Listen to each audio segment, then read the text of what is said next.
के दौरान उदयपुर पहुंचे केंद्रीय मंत्री अनुराग ठाकुर ने महिला अपराध को लेकर राजस्थान सरकार पर सीधा हमला बोला है।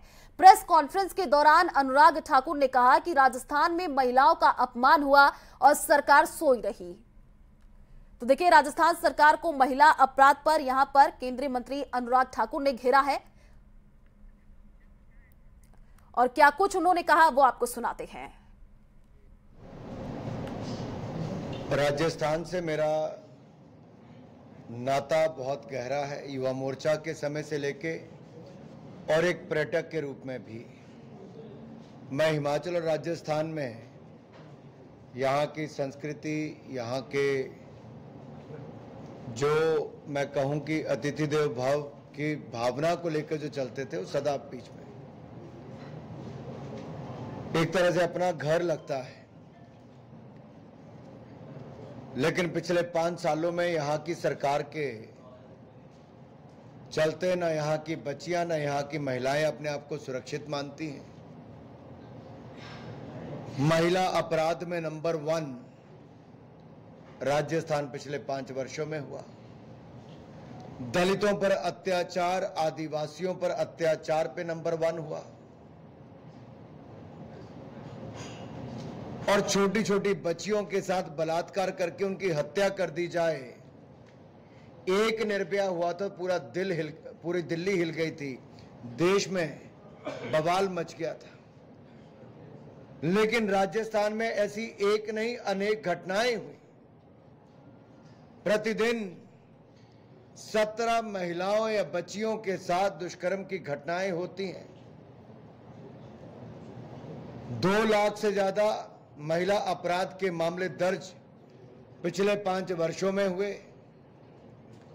35,000 से ज्यादा तो केवल दुष्कर्म के मामले हैं। और अगर मैं इसी क्षेत्र की बात करूं तो जहां टोंक जिले में अलीगढ़ में 6 साल की बच्ची का स्कूल से अपहरण करके दुष्कर्म करके उसकी हत्या कर दी गई, वहीं पर सीकर के कावड़ में 14 साल की बालिका के साथ दुष्कर्म के बाद हत्या हुई। झालावाड़ जिले के सदर इलाके में 6 साल की मासूम बच्ची से दुष्कर्म और उसकी हत्या कर दी गई। नागौर के पर्वतसर में 11 साल की बालिका से दुष्कर्म और उसकी हत्या। 25 सितंबर 2020 को सिरोही जिले के अनादरा में 8 साल की बच्ची के साथ दुष्कर्म के बाद हत्या। दौसा के सिकंदरा में नाबालिग के साथ दुष्कर्म फिर हत्या। करौली जिले के हिंडौन में 5 साल की बालिका के दुष्कर्म के बाद हत्या। अजमेर के पुष्कर के बकरी चराने गई 11 साल की बच्ची के साथ दुष्कर्म फिर पत्थर से कुचलकर हत्या। जयपुर के नरेना के में 4 साल की बच्ची के साथ दुष्कर्म के बाद हत्या। और 20 सितंबर को नागौर के पादुकला में 7 साल की मासूम बच्ची के दुष्कर्म के बाद हत्या। और पाली जिले के फालना में 16 साल की नाबालिग से दुष्कर्म करके शवों को झाड़ियों में फेंक दिया गया। बूंदी जिले के बसौली काला कुआं इलाके में जंगल में बकरियां चराने गई बच्ची के साथ सामूहिक दुष्कर्म के बाद हत्या कर दी गई। पाली जिले के पीछवा गांव में 10 साल की बच्ची से दुष्कर्म के बाद हत्या। फिर जालौर जिले के बांदड़वाड़ी में 13 साल की बच्ची के साथ दुष्कर्म के बाद हत्या करके कुएं में फेंक दिया गया।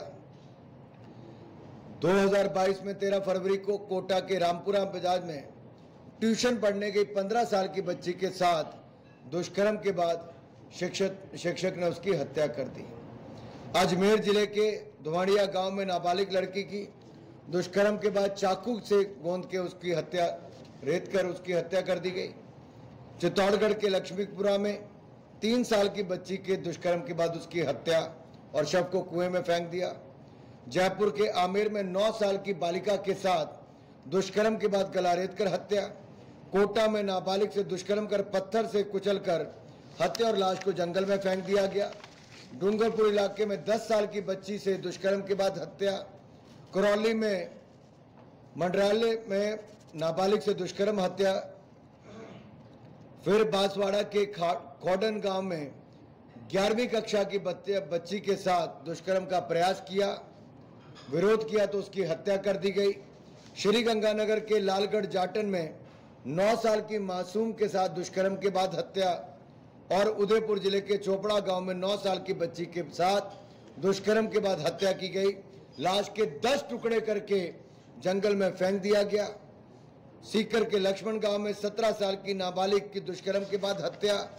जोधपुर के बालेसर गांव में नाबालिग के साथ गैंगरेप के बाद हत्या। बीकानेर के खाजूवाला में दलित लड़के के साथ पुलिसकर्मियों के द्वारा दुष्कर्म करके हत्या।